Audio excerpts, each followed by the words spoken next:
Good morning and welcome to your Financial Empower Hour. This is Jason Cryderman with Great Lakes Investment Advisors here on another beautiful Monday morning in Michigan with my co-host, Mr. Tony Shore, who's over across the lake over in Minneapolis, Minnesota. Tony, here we are recording on Monday after Thanksgiving. This will be airing on the Sunday after, 2 Sundays after actually. But hey, Tony, how was your Thanksgiving week? How was your weekend? Let's get into like a little bit about ourselves personally. Then we'll, of course, talk about some of the sports we like to catch ourselves up on as far as the Lions and the Vikings. And we're not going to talk a lot about the Spartans. We can touch a little bit on the Wolverines and the Ohio State Buckeye debacle. And then we'll flow right into the show. Show's an awesome one today, listeners and viewers. We're going to talk about some things that you want to be maybe wrapping up for year end, but maybe more importantly, you want to get a jump start on planning some things ahead for next year. So again, right, plan ahead. And that's really been a tagline on the show. That's a tagline for our book. So Tony, before we jump into the show though, about things that our listeners and viewers are going to want to get a jump ahead of time and prepare for next year. What's been going on with you, Tony? How was your Thanksgiving? How's the family? Tell me what's going on in the Tony Shore household. Oh, yeah, for sure. Thank you for having me on the show, Jason. This is going to be a good one. And I'm smiling because I got plenty of turkey and mashed potatoes. I'm probably turkey and mashed potatoed out. I've had them for many meals over the last 4 or 5 days. And it was great, though. Thursday, we had folks over here, kids and Sarah's family. And then on Saturday, we had Thanksgiving with my family down in Worthington, and I ate more mashed potatoes, and I think I ate my own weight in mashed potatoes this year. I may have. I'm a big fan of mashed potatoes. So am I. I love mashed potatoes with the skins left in. Salt and pepper, a little butter, maybe sour cream. You're making me hungry all over again. I thought I was done. I mean, like you say, leftovers. One of the cool things about Thanksgiving is all the leftovers you get to take home, especially if you have multiple places you stop at for dinners or lunches, or you cook yourself. And we did the same thing. So we brought home a lot of lunchovers from Amy's parents. And a lot of leftovers that we had the next day for lunch. And then we had some Saturday for dinner. And I even had some yesterday for breakfast and finished them off. And so I think I'm all leftovered out as well. But hearing you talk about the mashed potatoes with the skin left in and the salt and pepper and butter, you're making me hungry again. I probably could do one more round. Yeah. 3 days after Thanksgiving, yesterday, I was still eating mashed potatoes. Yeah, so are we. That's what I say. And some turkey. We finished off the turkey yesterday. So we're done. We're done with leftovers now. Now we have to. Now we're like, when we get hungry, what are we going to eat? What are we going to eat? We're out of leftovers. Yeah, we actually have to make something.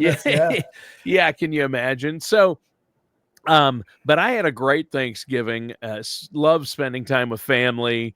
I predicted I would pass out in a food coma. Did not. I stayed awake throughout the day on Thursday. That's a good thing. And Saturday. So that's good. But how about you? Did you get together with family, in-laws, outlaws, both? A little bit of all the above. Yeah, a little bit of both. So this year it's interesting. In the years past, my dad has always lived here in Midland. And so we'd be able to coordinate, being able to take in some festivities at his house with my side of the family, as well at Amy's house and her side of the family. They live over in the Essexville, Bay City area. Well, this year, my dad actually moved over about an hour west of us, and Essexville is about an hour east of us. So it really put us in a tough spot to be able to make both Thanksgivings on the same day. And they happen to both be hosting them on the same day, on Thanksgiving Thursday.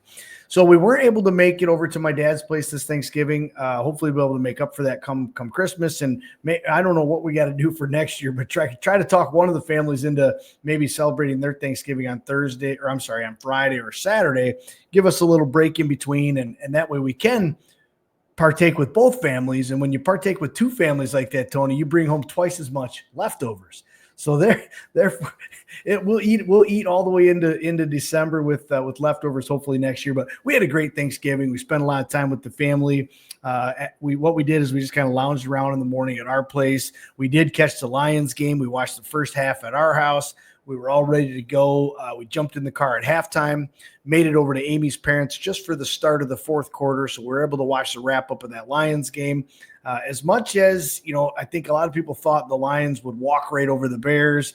I don't know if they had a little turkey tryptophan setting in early, but they just didn't look like the normal Lions. But as you and I talked about before the show, a win is a win is a win. And on the scorecard now, when you look back, you say, gee, there's another win in that column for the Lions. It wasn't maybe the greatest game, and Chicago maybe surprised some people, but overall, we had a great Thanksgiving, a great football day. When we fast forward into Saturday for college football, not so good for my Spartans. Tough couple years. There's been a lot going on there, but hopefully, we'll stay positive. I'm a Spartan true and deep down inside. So I think there's going to be a good comeback for them in the future here, just not this year. But another big game we got to definitely talk about was the U of M Ohio State game. Michigan won that one, though. Yeah, Michigan. So again, I cannot believe Michigan beat Ohio State. Michigan pulled it out. I mean, going into that game, you look at Ohio State ranked number 2 in the country. Yeah, Michigan with everything they've been through last year and this year, and no Harbaugh and all the and wow, what a game! I mean, I caught going into like the third or fourth quarter, and it's 10-10. I thought there's something has to be wrong. Like, there's no way. Number one, Michigan has scored 10 points on Ohio State, but more importantly, there's no way Michigan has held them Ohio State to 10 points. And Ohio State has the powerful offense, but you know what? They didn't show up, and they're having some coaching. They're questionable coaching. People are not happy in Ohio. They're not happy. No, yeah. I mean, and especially when you're at Ohio State, you're at the Horseshoe. There's no way Michigan can stay in that game. And not only do they stay in that game, they pulled it out and they beat them. And of course, there was some unfortunate things happened after the game from both teams, both sides. When you win, you got to learn how to take a win with respect and dignity. And when you lose, same thing. You got to have respect and dignity whether you win or lose. And I use that as a great learning opportunity for Carson and the kids, and just, hey, take a look at this. You got a team that won. You went into Ohio State. You weren't supposed to win. You won like that. Why do you have to go and try to stick a flag on their property, their home, right? I mean, there's one way to celebrate a win. I don't think that was the most courteous, respectful sportsmanship way to do that. Then from Ohio State, yes, they're simply defending their property, defending their grounds. But at some point, you also have to learn to you know what? Geez, are things supposed to happen? No, but we win and we lose with dignity and respect. But yeah, we look at that Michigan beating Ohio State, and that was right huge. Now. That was a huge upset. Huge. And you talk about the coaching. There's a lot of people out there saying, gee, is that coach going to get fired? Is Day going to get fired? Is Day going to lose his job? I can't believe Day's still employed. Look at his record. Overall, he's 1-4 against Michigan, but he's like 47-4 against all other teams. So in the big picture, as much as, boy, Michigan is a thorn in his side and he just can't beat them, you got a coach that's been that successful, that good, that many victories, that many championship runs, that many bowl games. I just personally don't see how you get rid of a coach because he can't beat one team. But fans are fickle. I did a radio. I talked earlier with our mutual friend Corey Sickles. Oh, Mr. Sickles, sure. Yeah, this morning. I already talked to Corey, and he's from Ohio. To let our listeners know, and he is not a happy camper this morning. I know. Well, you think about the alumni, you think about the faithful alumni, and everybody that follows them, and that's a huge rivalry between Ohio State and Michigan. They're only a few hours apart. In the past they've been in both teams in the top 10 or top 5.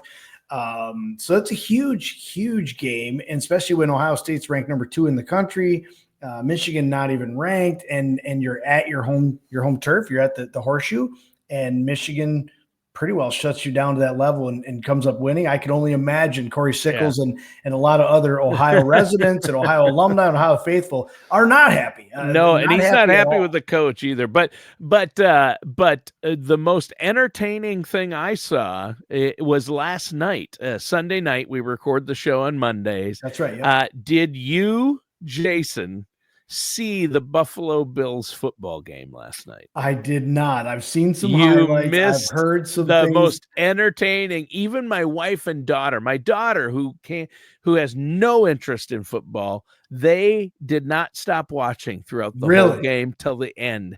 It was the most entertaining. We're talking about Buffalo Bills players run into the end zone and all the other players following and sliding in, jumping on their bellies and sliding like 20 yards across the field because of the snow. Through the snow It and was ice. snowing And, like crazy. And every time the Bills would score, the entire crowd, there was so much snow in the stands, the crowd would just throw up. Snow would erupt. They would I show it saw some of those erupting like highlights. fireworks and Yeah. snowballs flying. And when teams would score, they'd be doing snow angels in the end zone. It was hilarious. I Yeah. absolutely loved that game. There's a couple of plays where poor San Francisco, a California team, coming in and playing in the Oh, snow, can you imagine that? I they mean, didn't have a chance. It was freezing cold, snowing, and their defensive players, when the ball would be snapped, they'd slip and fall. oh Like yeah, there'd be they're not accustomed to it. And you look at that, they're from the West Coast, right there in San Francisco. Yeah. But a lot of people say, yeah, but they have players from all around the country. They have players, and that's true. But if you live out there now, you train out there now, that's where all your practices are, half your games are. And if you've been there for 1, 2, 3 years, boy, you go back to somewhere like that to New York, and you play in those kind of Buffalo, and you play in ice and snow, and it's a totally different experience. And so I did see some of those highlights of fans throwing up snow and then doing sliding in the end zone and doing snow angels. How cool! I mean, that's just those players. Fun. Yeah, those players make it fun. And if you're going to be in that kind of environment, why the heck not do that? Why not make it fun? I mean, again, and Buffalo destroyed them. I mean, Buffalo was 35-9 or something. Yeah. And again, at the end of the day, keep it respectful, keep it sportsmanship, but have fun out there, right? I mean, that's really what it's all about. And they did. I think they all did, both sides. Well, we should actually take a quick break, and then we're going to jump into the financial topic, which is financially smart ways to start your new year off. We're into December, so we're looking at next year. We're going to have the holidays. Are you prepared for next year? That's what we're talking about.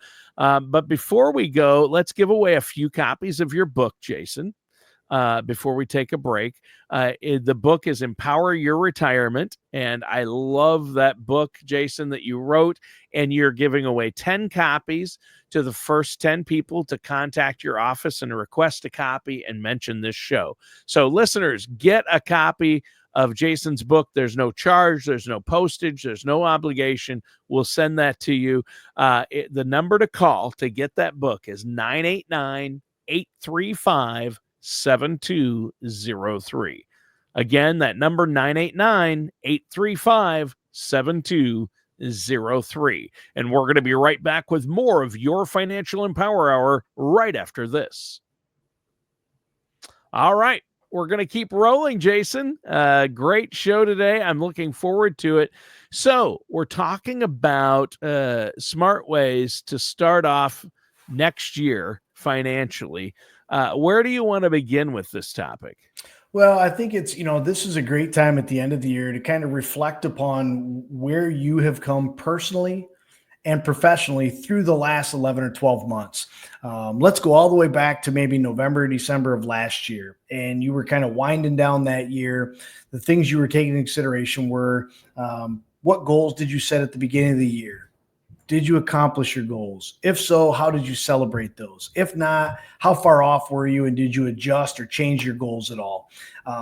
So this time of year, this is what we want to think about is where are we year to date? What did we set out January or February or even December, saying this is our plan, this is our goal. And how far on track are you? Did you accomplish your goals? If so, when? Did you accomplish your goals early? Maybe you hit your annual goal in June or July or October. At that point, what did you do? Did you say, great, I won, I hit my goals, kick back, relax, and the rest of the year was on easy street? Or did you challenge yourself and say, you know what, it's October, I hit my annual goal, I'm going to make an October, November, December goal that I'm really going to take to the next level and step it up? Again, whether that's personally, professionally, financially, socially, whatever that is in your life. Because we're not just talking about finances, Tony. When we sit down and help families with all the relationships we've built over the years, so don't just think about these things as a financial aspect. Yes, there's obviously that's what we do. That's how we make a living as financial advisors. But think about those goals and things in your life, all the way from social to personal to professional, whatever it might be. So this is a good time, Tony, to kick back, sit back and just take a look at what were your goals at the beginning of the year. And let's tie that into a plan. You and I, Tony, talk on the show every single week about have a plan. If you set out a goal at the beginning of the year to accomplish something, whether it be socially, professionally, personally, financially, what was your written plan of how you were going to accomplish that goal? It's real easy to say, well, I'm going to lose 20 pounds, or well, I'm going to save an extra $20,000, or I'm going to pay off some debt. I'm going to join more social groups. I'm going to volunteer. It's easy to say it, but a lot of people at this time of year reflect back and see if you've accomplished your goals. I'd be willing to bet a lot of people that did not accomplish their goals or weren't as successful as they wanted to be, Tony, was simply because they didn't have a written plan that said, here's my goal and here's what I'm going to do to accomplish my goal. And we talk all the time again about having a plan, a financial plan, an income plan, a retirement plan, a tax reduction plan. Those are all revolved around your money. But I really like to help people try to determine, why am I not hitting my goals, whatever that goal might be. And a lot of times, Tony, it comes down to they didn't have a written plan. And so now's the time to look back and say, gee, did I accomplish my goals? If so, great.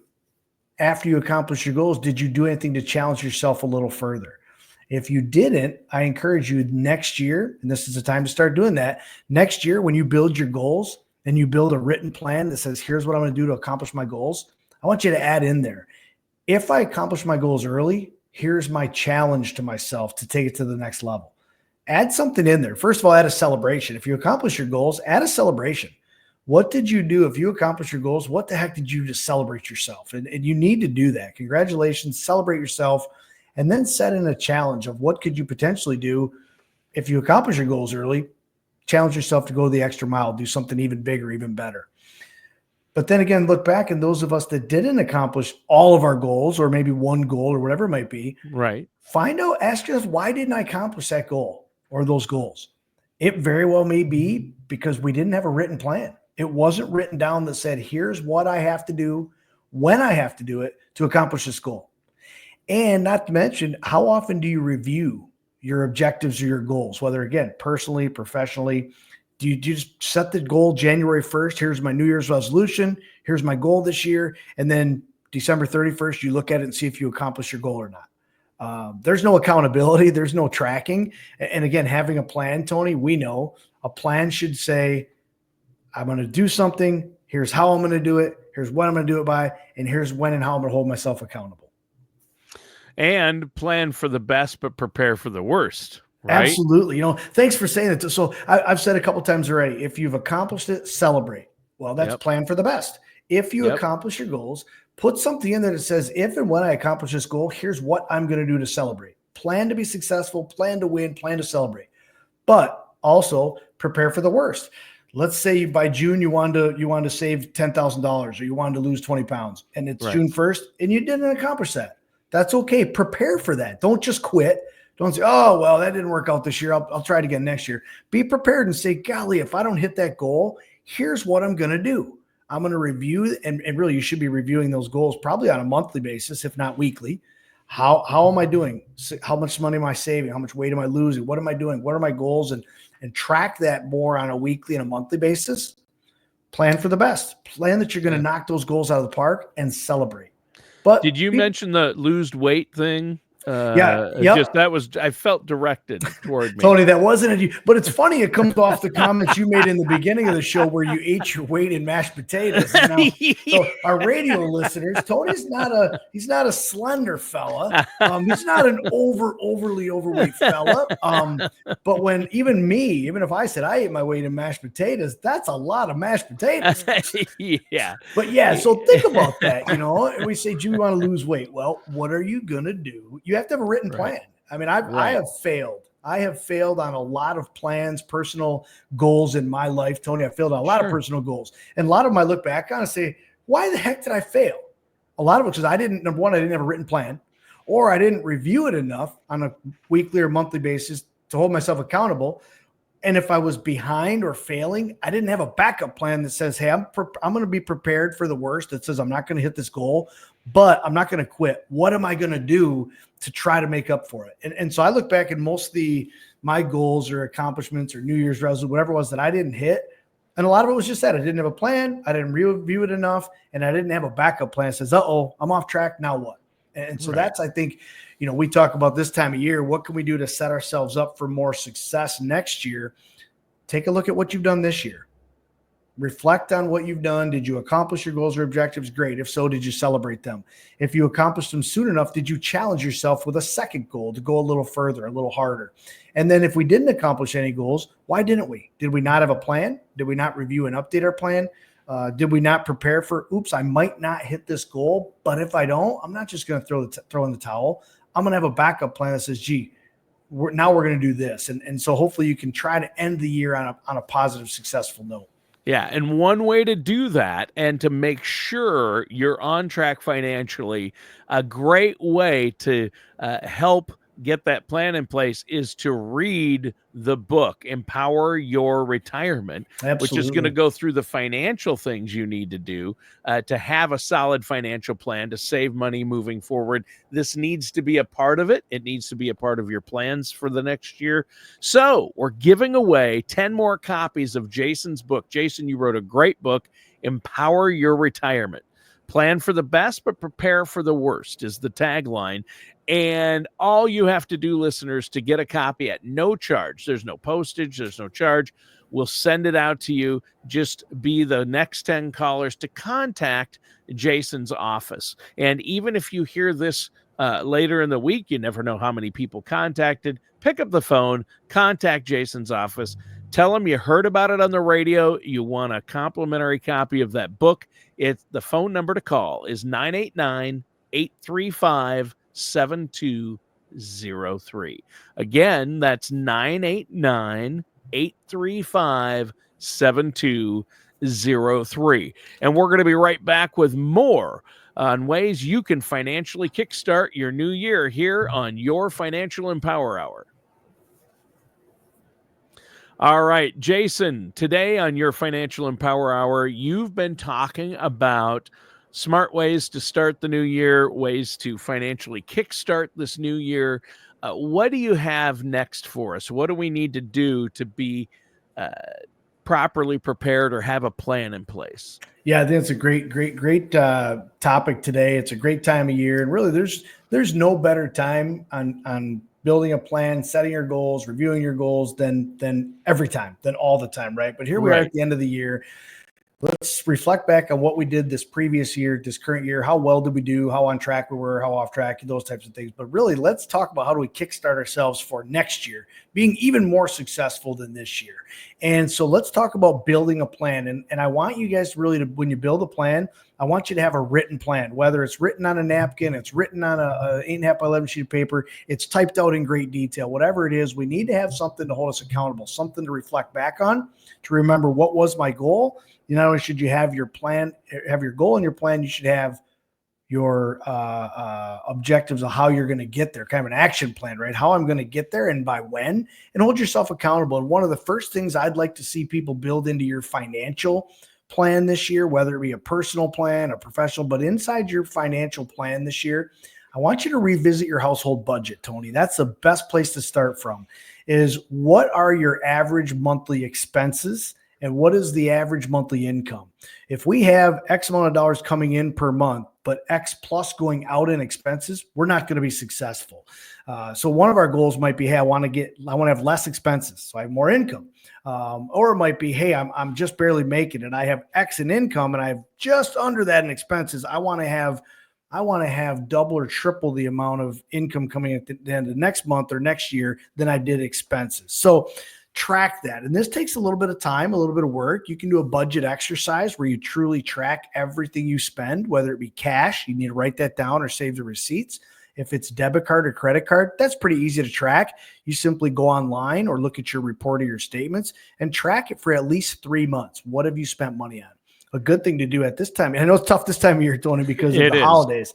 Yeah. Holidays, we have travel, we have Christmas, we have extra spending. But take a look at it maybe from June through October, even June through September. Take a look at those expenses and just write it down and be real.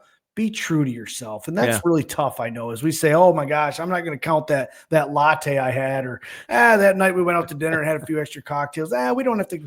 No, be real and be true to yourself. Yeah. This is your plan. At the end of the day, you're only going to be as successful as what you put into it. That's what you're going to get out of it. So be real, be true. Sometimes it's a wake-up call. Sometimes it's a reality check. But be true, be real, but take a look at your expenses, and then let's plan that into next year when we revisit your household budget. That should be really number one on everybody's financial plan. One of the things inside of expenses I want people to really pay attention to: what type of monthly, quarterly, or annual subscriptions have you signed up for? And how many of those do you actually use and need? How many of us have Netflix? How many of us have Hulu? How many of us have yada, yada, yada? There's all kinds of things we sign up for. And maybe it was a one-time thing. Oh, I'll sign up for this right now, and then I'll end up. Well, take a look at your expenses and determine how many of those do you still have you thought you canceled or you don't need or want anymore, and start narrowing that down, because some people would be really surprised. You can save a lot of money on a monthly or annual basis just by trimming down all those residual charges and subscriptions that we have that we really don't need anymore. So starting out with a household budget, Tony, I think is a great place to start. I think everybody, maybe number 2, should have a emergency fund. Check your emergency fund. Now, emergency fund, Tony, I like to call like a slush fund, a rainy day fund, whatever that might be. Let's just say, heaven forbid, for 3 to 6 months, your income stopped. I don't know what that would be or why, but let's just say it did. If you had bills coming in for the next 3 to 6 months, but you didn't have the income coming in to pay those bills, what would you do? And that's called an emergency fund. And we suggest a good rule of thumb is have 3 to 6 months of expenses in something we call local and liquid. So that's at a local bank, a local credit union. Right now, we're pretty fortunate. Interest rates are still a little bit elevated, so we're still getting 3, 4, 5% or more in high yield, even real short-term CDs. But that's what we should have. So how do we know how much we should have saved in emergency fund? Well, let's go back to number 1 I mentioned is review your expenses. Have a household budget. If you don't know what your expenses are on a monthly basis, how do you know how much you should have saved for 3 to 6 months of expenses? So number 1, do a budget, see what your expenses are on a monthly basis, see if we can trim some of those expenses. Number 2, have an emergency fund built. We recommend 3 to 6 months of living expenses, local and liquid. So heaven forbid, we need some cash, we can go to that. Also, discipline yourself. Do not sneak into that emergency fund for an extra little movie night or an extra, well, I'm going to go. That's an emergency fund. Please discipline yourself. Don't sneak into that. If at the end of the year, you haven't touched it and it's actually growing, okay, now celebrate a little bit, but don't sneak into your emergency fund and borrow from it. Save it for emergencies. Yeah. Good advice. And I guess kind of tackling or tying on to a budget and our expenses, emergency fund, is tackling our debt. That should always be in a high priority. A lot of times that's in the number 1, 2, or 3 of people's New Year's resolutions, our annual goals.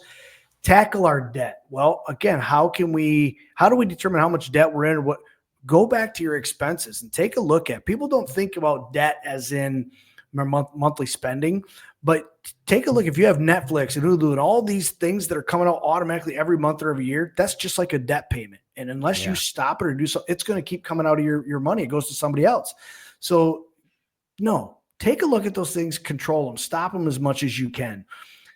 If you have credit cards out there, obviously credit cards can be a wonderful tool, but we have to be very careful as well not to expose ourselves to too much debt inside of those, right? Or at too high levels. If we have interest rates in the 20% or higher, pay those off sooner than later. Try to leverage 0% interest debt opportunities when we can capture those.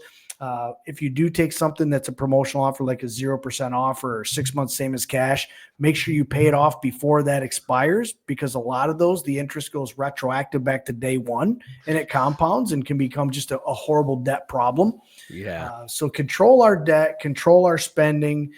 You can use the credit cards. That's okay, but try to get them paid off on a monthly basis if you can. If there is any outstanding debt, pay off your ones with higher interest rates sooner. Try to make double, triple payments on those.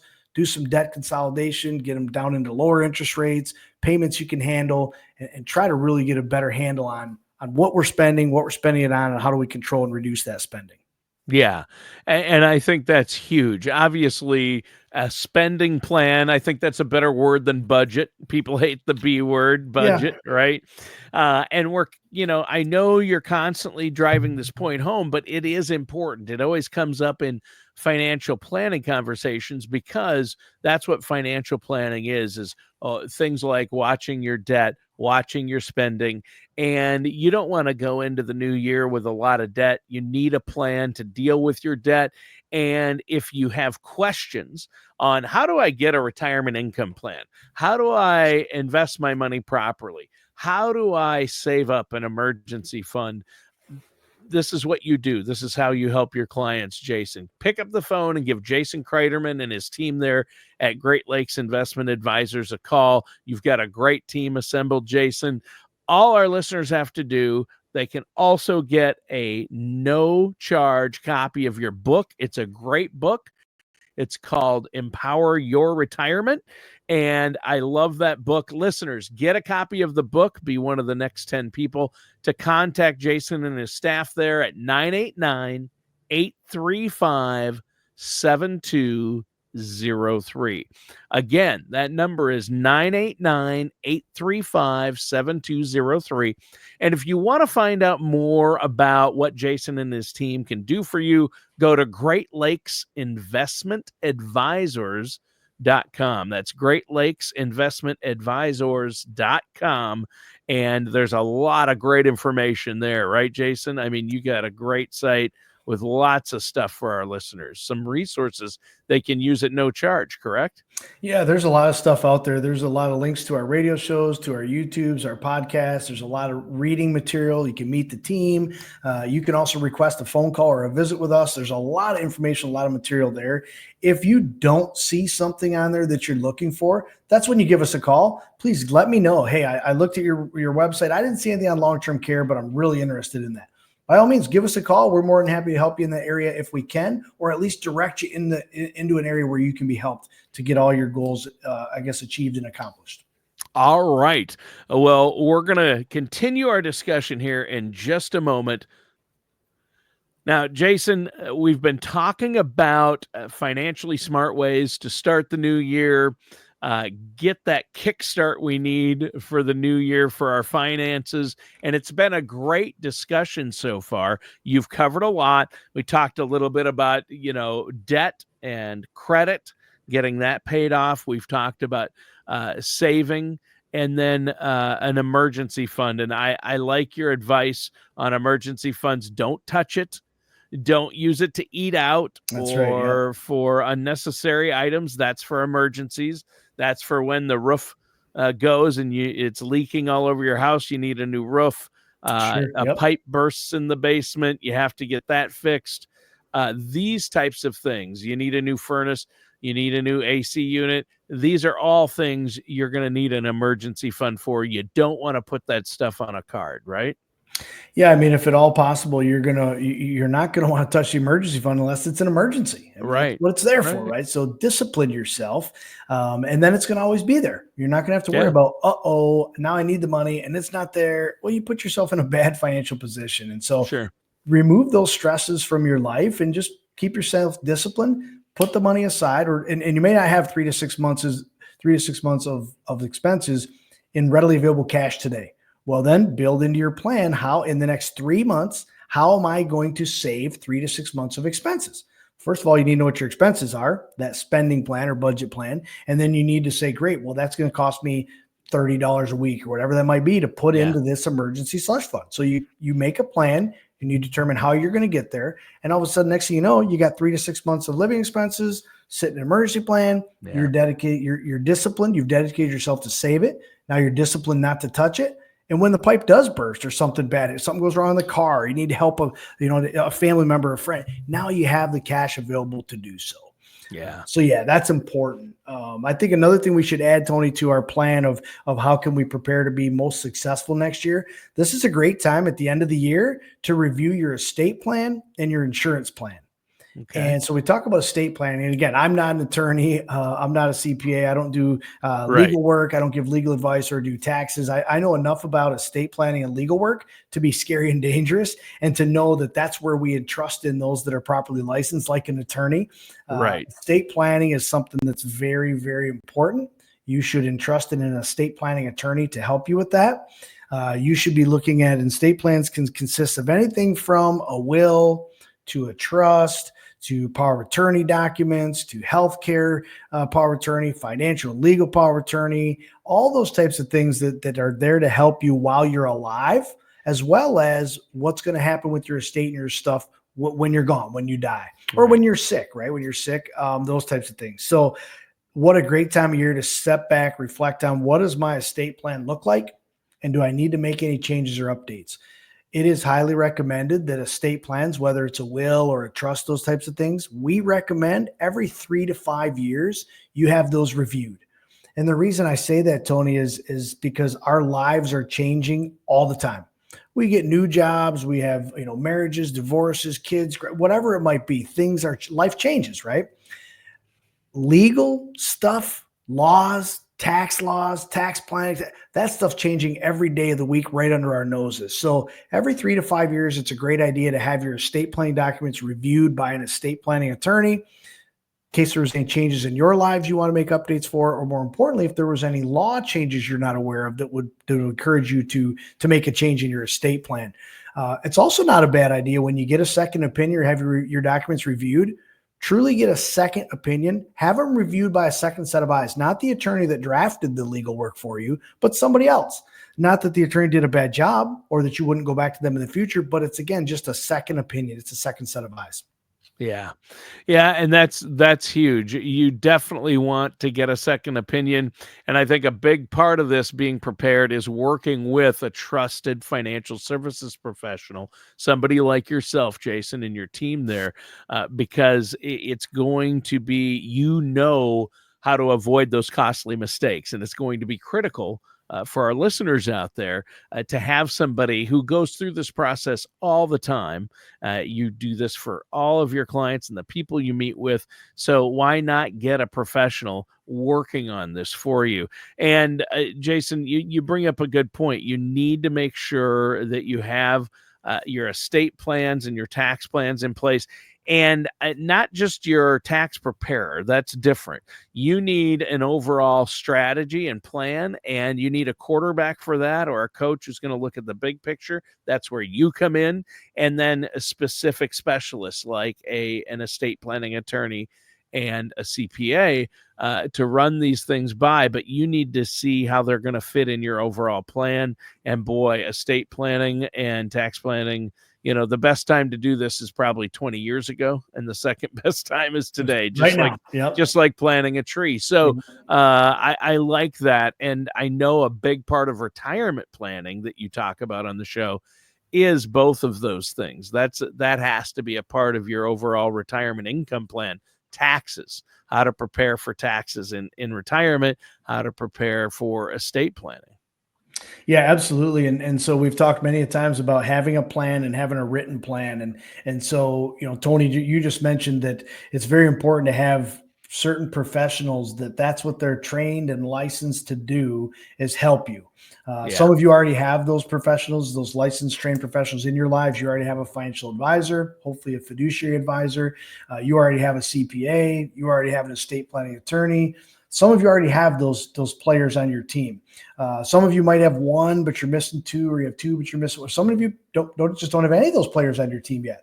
What a great time right now to sit down and build a plan. Maybe one of your goals this next coming year should be solidify and strengthen my team. I need to get a tax professional on my team. I need to get an estate planning attorney on my team, and I need to get a fiduciary financial advisor on my team that are all truly working together in my best interest to help me most successfully accomplish my goals and dreams. And so that's a great goal to have right there. Just get the team together. For a lot of our listeners and viewers that say, yep, I already have one or two of those people on my team, we can either get you introduced to some of those people if you don't have them, or we can work directly with the other advisors you have on your team. So we're not opposed to working with other estate planning attorneys or CPAs or even financial advisors to some levels. Or we can introduce you to the CPAs, the estate planning attorneys, the insurance professionals for like health insurance and those types of things. But again, I think that's a great point to make, Tony, is we need to have those professionals in our lives. Some of us already have those, some of us don't, but what a great time to build a plan, build your goals for next year, and maybe your those New Year's resolutions built on, hey, I just need to have a written plan. Never had one before. Well, put a written plan together. You got to start somewhere, right? Like you said, the best time to put in the most professional, the most successful plan is 20 years ago or today. Best time to plant a tree was 20 years ago or today. Yep. Here we are today, whether you did this 5 years ago, 10 years ago, 20 years ago, or you're starting today. What a great opportunity to sit down, get real, be serious, and be real with yourself. Put together a plan, build a plan, adjust, manage your plan, review your plan to be the most successful as you possibly can be.